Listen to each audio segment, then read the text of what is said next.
2-1. In the air, left center field. That drops in for a base hit. Rinaldi over to cut it off. He slides, and it goes past him and towards the wall. May is gunning for third. The throw comes into the cutoff, and there's going to be no play at third either. The winning run is 90 feet away. Pat May has 4 hits today. Casey Nevin's trying to escape everybody. He does. Now Lemoyne looking to run. Here's Knoll. Nick Knoll trying to take it himself. Ball goal! Now Ashley Chow back into the game with her wicked serves. Another good one there. And great denied by Snyder and Leota. 6 points the lead for Colgate. It's all Raiders in the 4th set. Head coach Labrador needs another timeout. 1-2. In the air, right side. Catalano sliding. Makes the catch. And Lemoyne wins 1-0 over Pace on a 1-hit shutout from Laura Bennett. Michael Minikis, 25 on the shot clock. Terez thought about it. Thought about it more. Now we'll go for it. Marshall Terez scores! It's a hat trick for Marshall Terez. Marshall Terez, the senior captain, has 3 goals on the day. Colgate with the overtime victory over top 20 Lehigh.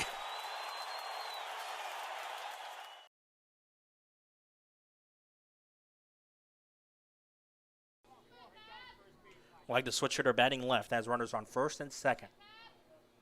Here in the bottom of the second, Spartans looking to break through early first. And the pitch from Warwick. A bunt from leg with no one out. That's a great play. It's a good bunt down the line as the throw is not in time from Warwick. Palm was holding his hands in the air. The first baseman thought that Cortland got to the out. All right, it's an infield single for Jimmy Legg. That puts the bases loaded for Bryce Moore. Yeah, we knew Jimmy Legg could run. We haven't seen a ton of bunts from the Syracuse Spartans this year, but, man, talk about a perfect bunt. That's right in between home plate and third base. The pitcher had to make the play, and he was running well down the first base line. Still no one out here in the bottom of the second inning. Spartans are in prime position to break the scoreless deadlock. And Bryce Moore will bat from the left side, the switch hitter. The first pitch. Swung on and missed on the fastball. Moore also had a great July. Batted .326 in July. A .298 average for the Spartans in the regular season. 0-1. Inside, and a nice slide over to his right from Matthew Kenny. The catcher preventing a run on a wild pitch. That fastball from Warwick started inside and darted even more inside.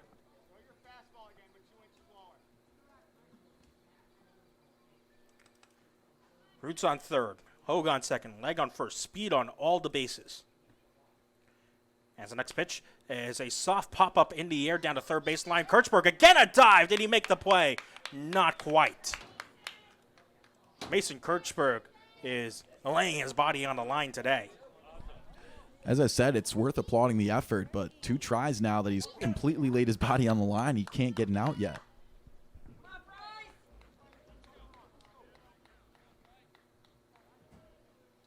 Still no outs. Counts 1-2 on to Bryce Moore in the bottom of the second. 0-0 ball game.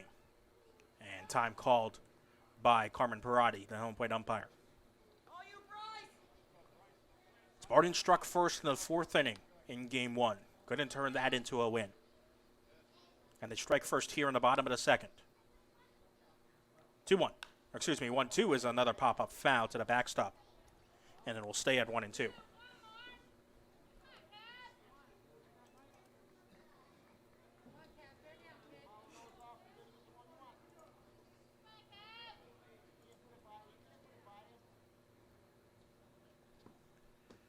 Bases juice still for the Spartans.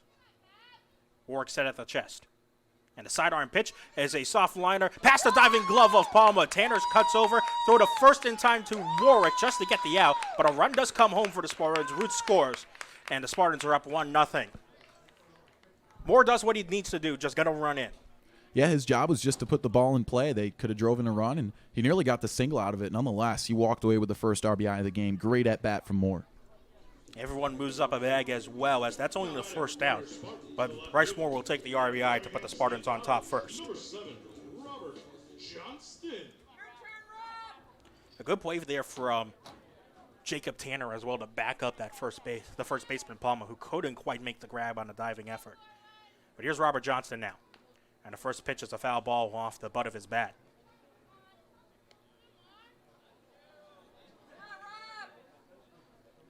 A 0-1 count on to Robert Johnston, who also had a great end of the season and a .291 in the month of July.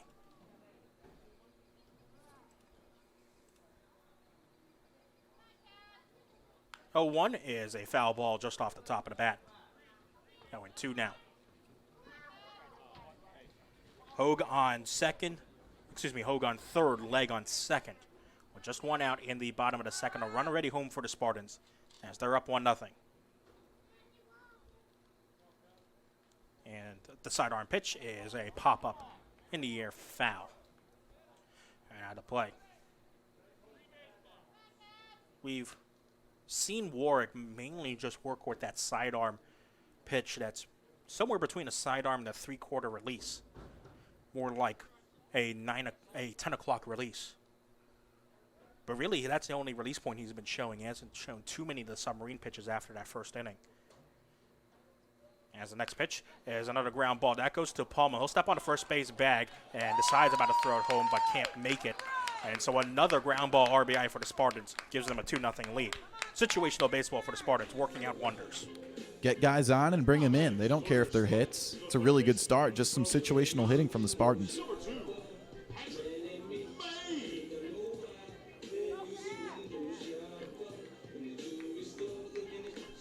That's probably the minimum the Spartans expected from that bases loaded, no one out situation. 2 runs come in. And now with 2 outs, Pat May has an opportunity to maybe even bring in a third. The first pitch to Pat May. There's a curveball called a strike. Outside corner to the righty May. Leg on third base now.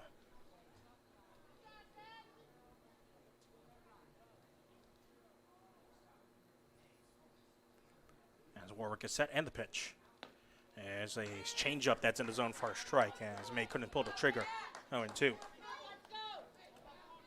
May, the second-year Spartan, batted .250 during the regular season.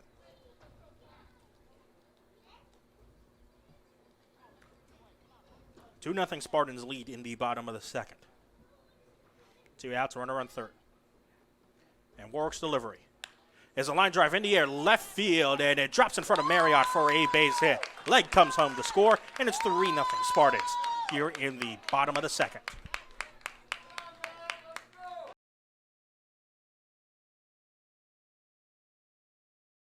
Ball goes behind, might be up for grabs, but Nick Knoll does pick it up and tries to get past the halfway line and does so successfully. So the man-up unit will come out for Lemoyne, and it'll be interesting to see who they choose to go on this man-up unit. We saw Seth Benedict come out last time. Now it's John Bergen, the extra midfielder, along with Zach Pierce. No, Benedict is still out there, so. Well, whoever's out there, They need to take better care of the ball because they had a man up to close the first half, and they turned it over trying to set up a skip pass like that one. And then St. Anselm wasted away the rest of that penalty. Pass intended for Collins right in front of the crease. 20 seconds left on the man up. Here is Collins. Going low, and finally, the Dolphins score on the man up, and they take the lead with Carter Collins' first goal of the game. Love the offensive set that time. Instead of trying to find the open shot with a skip pass, Collins Sipek sets a screen on a defender, and that allows Carter Collins, a player who we said really needs to start finding his stride and getting involved in this game, to get his hands free and get a good look on goal from 15 yards away. And he beats C.J. Hart point blank.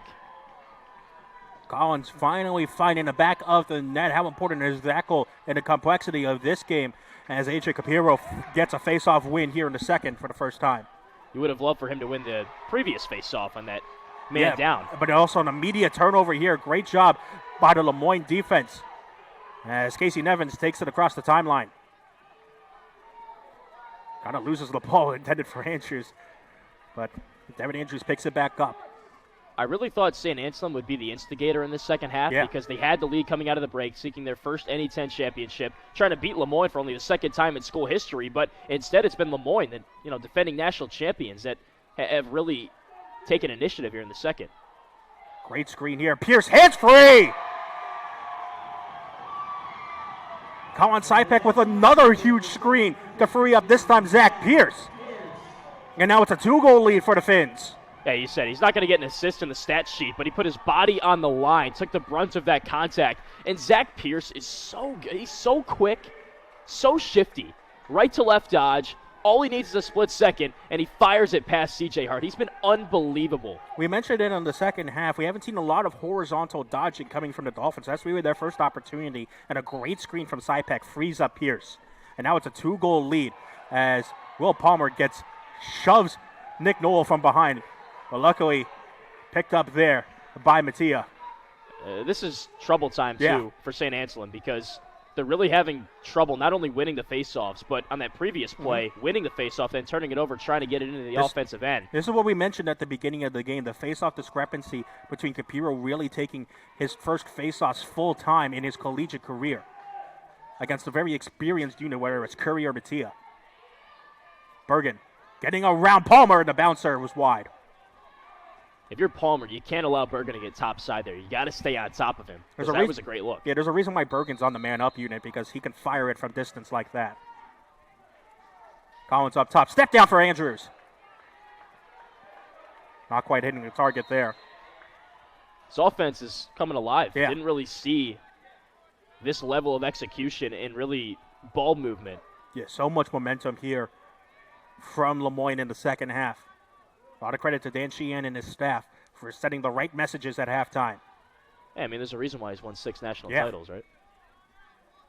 Bergen's pass, wayward. Collins trying to keep it in play and can't do so. He was there for it. Yeah. Yeah, that's a great way to thwart your momentum. Yeah. Unforced error there from Bergen, intending for Collins up top. And so St. Anselm, for the first time in this second half, we're 5 minutes in, and they finally touched the ball on offense. So just slow it down. They've been efficient. They've been effective all day in the offensive end. Take a little bit of time, let your defense rest up, and then attack those mismatches that you've liked all day, like this one. Braden Elmer against Callan Wilworth. Wilworth hands it off.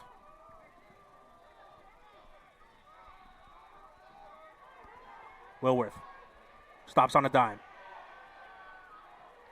Got to be careful there. Yeah, Allner almost got to stick to that.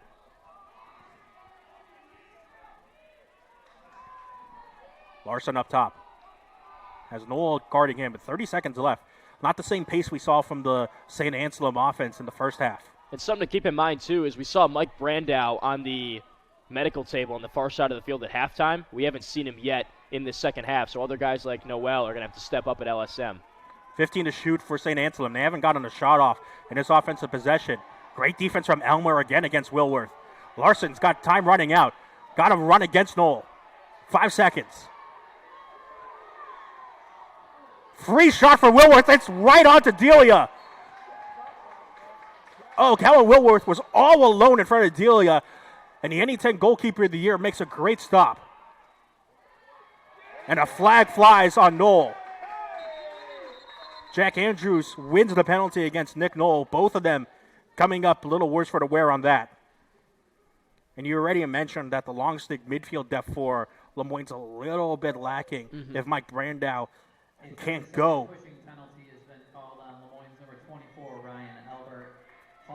That's a backbreaker for Lemoyne, though, Christian, because the shot clock was down to 2. Somehow, some way, Braden Elmer's man came free. Yeah. And St. Anselm had a really good look on Cage with, still 2 seconds on the shot clock. And they get that reset because it hit off Delia and the pipe. And then right away, Andrews just forcing the issue.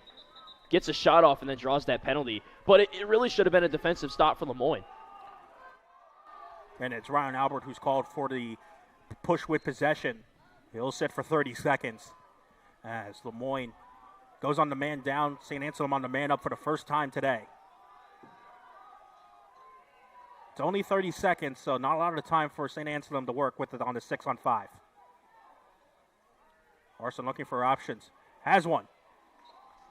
And the shot's high. That was a good look. Tomaszewski on the far side coming off a screen, kind of using Lemoyne's game plan a bit. But only 8 seconds left on the man up. Larson thought about it. Has someone on the middle of the crease. And right in front there, Colin Mulvey scores.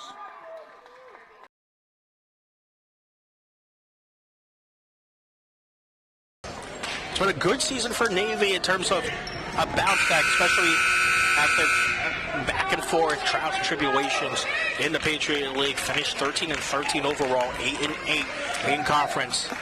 Enough for the 6th seed, and then that big win over Army to bring them to today.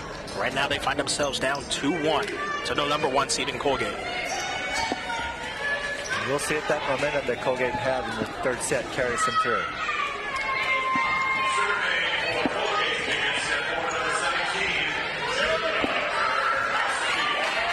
Patriot League Center of the Year, Julia Karowski, to start things off in set number 4.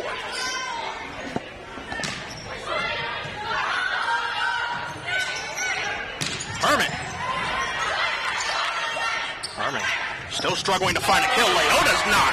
That was a beautiful set. Leota unleashed on it. 8 kills for Athena Leota, tied for 2nd on the team alongside Libby Overmeyer. That's where you're really seeing the difference, like we mentioned at the start of this set. Howie Lau's got 14 kills. Libby Overmeyer and Athena Leota are helping out with 8 apiece. What a recovery from Karowski. Carfino just continues the point. And what a dig from Carfino. Confusion here from Navy. And Stoll had a chance there. What a nice dig from Karowski. Back to Leota. Leota, soft touch. A recovery there and blocked over by Overmeyer. It was very right. It was right on the plane of the net. Whatever my contact made. Colgate up 2 early here in set 4. Got to think what happens if Colgate doesn't go on that 6-0 run in the 3rd set. We could be looking at a completely different ball game here. Oh, the point stays alive. Lau Overmeyer to Karowski keeps the point alive. He's reloading. And Herman stopped at the net by Overmeyer. 3-0 run for Colgate. Yep. Thompson got over there to help out. Good job on the block. But that's all Overmeyer right there. All All Overmeyer. Yeah, Thompson came in late there. You saw that on the replay.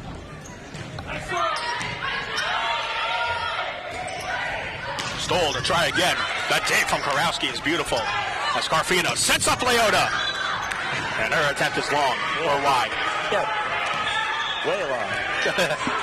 Maybe she just had the angle lined up wrong. Navy with their first points on the board here in the 4th set.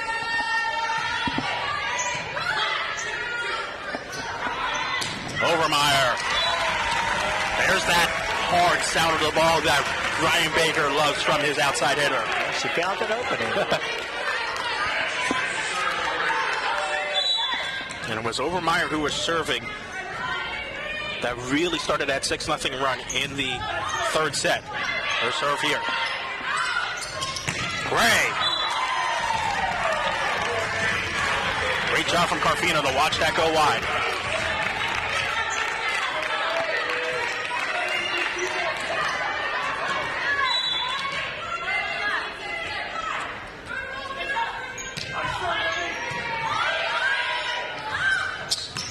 Gray once again. Still can't find anything going, and a nice block at the net for Navy. It looked like Lau was kind of between swinging and trying to do some sort of roll shot. Let's take a look at it again here. Maybe just ate that up. Yeah, no chance for Lau there as Carfino starts off the point. Lau. Stoll. A great instincts there from Karowski to watch that go wide.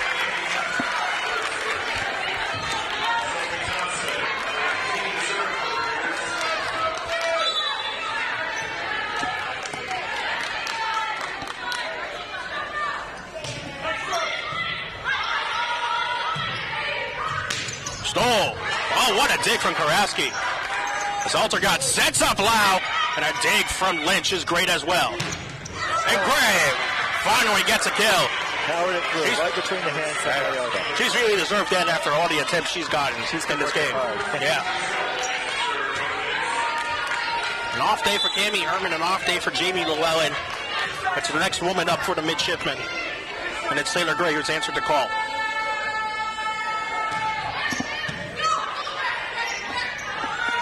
Allie Lau. And the ball is called wide.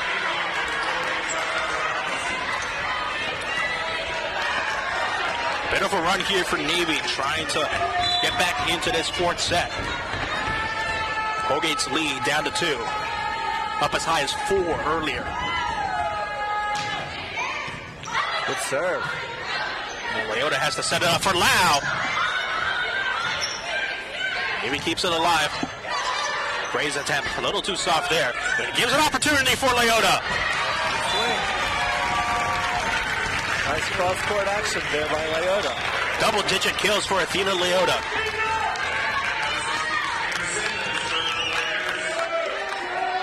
Brian Baker named Leota his most improved player last year, and she's continued to improve this year as well as the main person on the opposite side.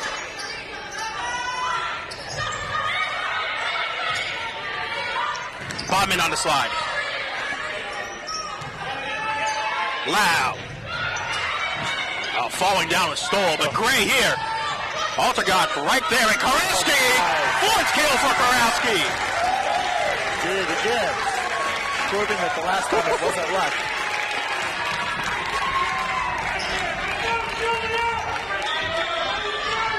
Look at this once again, as Paco Labrador has to call a timeout. The 2-time Patriot League Center of the Year has given Colgate a 4-point lead.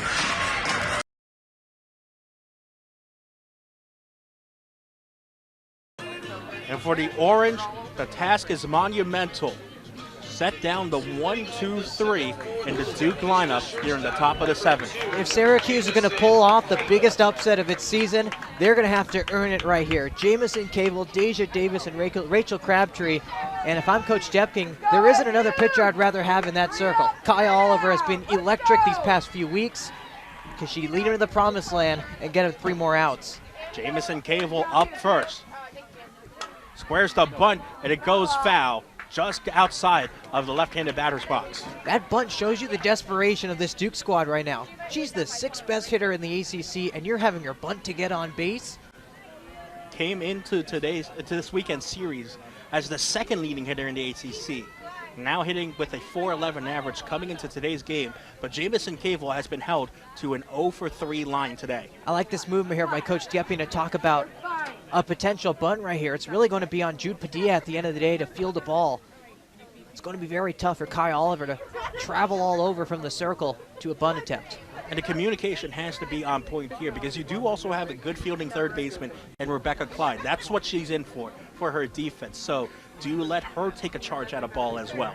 It'll be an interesting strategy. You could have her play inside. You could have her play, halfway up that third base line. But at the end of the day, Jamison Cable's a .411 hitter. She could handle the bat and easily poke one over the head of Clyde or at least right at her. And no guarantee that she's bunting again.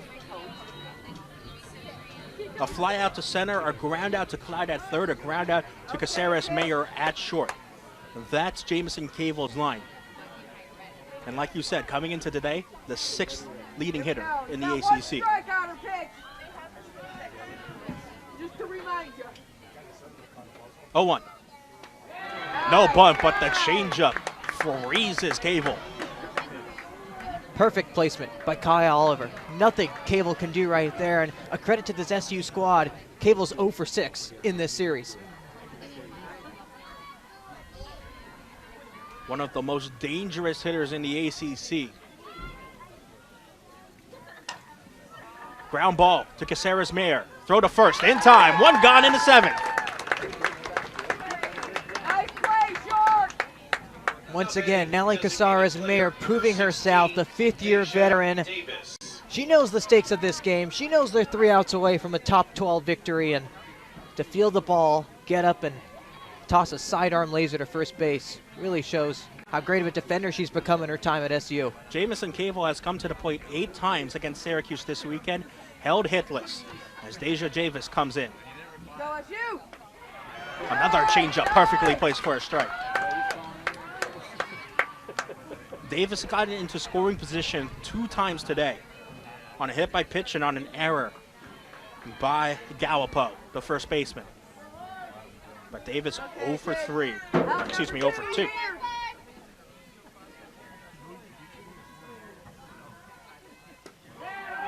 Another perfectly placed changeup. You talked about the fastball that Oliver has in her arsenal, but that changeup is really starting to fool the Duke hitters. And that changeup on the outside corner, absolutely nothing to do. Doesn't matter if you're a 400 hitter or a 100 hitter. Changeup on the outside corner, all you could do at best is roll it over to second base. Coming into today's game, Davis a 305 hitter. Oh, that was a nice pitch! We'll let the Skytop Softball Stadium tell you what they thought of that 0-2 Ooh, pitch. that was close. If home plate umpire James Colsey was calling those changeups on the outside corner, what was wrong with that third pitch? 1-2. Ground ball, first base, Gallipo there. Touches the bag. 2 gone in the inning. Kaya Oliver working the outside corner. Well, Christian, she can work that inside corner right there. Doing a great job of jamming Deja Davis. And that was one of the easiest plays Tessa Gallipo will make. And we're 1 out away. Giselle Tapia into the batter's box. Tapia pinch hit for Rachel Crabtree in the 5th inning. Got a single out of it. All right, here's number 3 right here!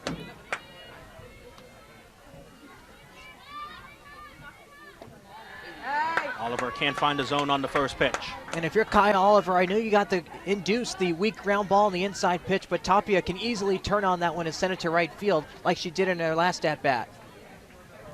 3 home runs, 18 RBIs for Tapia this season. 1-0, this should do it. Gallipo grabs it, and Syracuse has upset number 11 Duke, 1-0.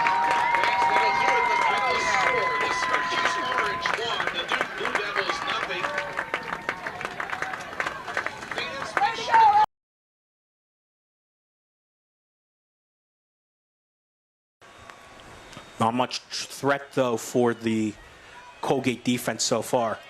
As you can see, it's just been American trying to settle back into this game defensively. The Colgate's applying a ton of pressure. Pass there to the other side of the field, just a little bit too strong for Vaughn. He was trying to make a run to the middle of the box. And she forces the ball out for a throw. Really setting the tone here from this Colgate defense. Or more attack. As Giovino takes the ball away. Shot, though, was blocked there. This Colgate attack is going to look dangerous today. Seeing your attackers in the press like that, winning the ball back, giving yourself a good opportunity, does not bode well for American. Asia Horn there on the block, number 12 in blue. We've really seen Giovino come into the mold this season, especially the last 2 games. Again, 2 goals for Giovino in her last 2 games.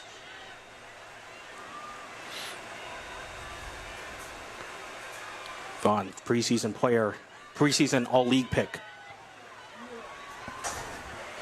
Good attack brewing here for Colgate. Pincus fighting off a defender. Oh, what a turn. Goes with the right foot. Oh, and a Pincus. Wow. What a strike. It's an individual effort of beauty from Hannah Pincus. Her 6th goal of the season. And immediately Colgate has a 1-0 lead. Really need to ask her defender where her map is, as she really got lost on that turn. And the placement of that ball couldn't have been more beautiful over the head of Julia Cato. I don't think she thought it was coming that high up. She didn't even react to it. And on senior day, one of the 9 seniors to be honored today in Hannah Pincus, her 11th career goal in a Raiders uniform has given Colgate a 1-0 lead. Oh, and Nelly with a steal there. That was nice. Colgate immediately applying the pressure back. It's going to be a throw-in. Going Americans' way. Yeah, if you're American here, you want to clear it. You do not want to play around in your defending third like this. Colgate's already shown that they can win the ball via the press.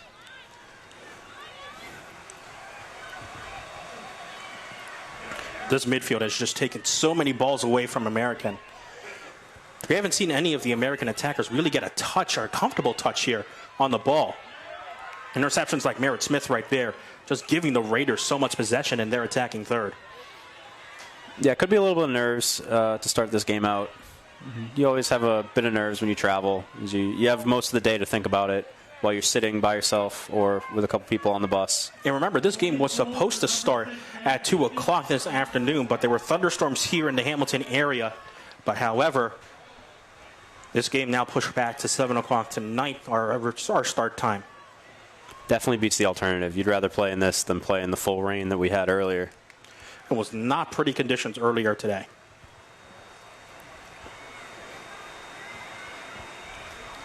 Vaughn at the edge of the box, trying to keep the ball in play. And it goes out for a corner.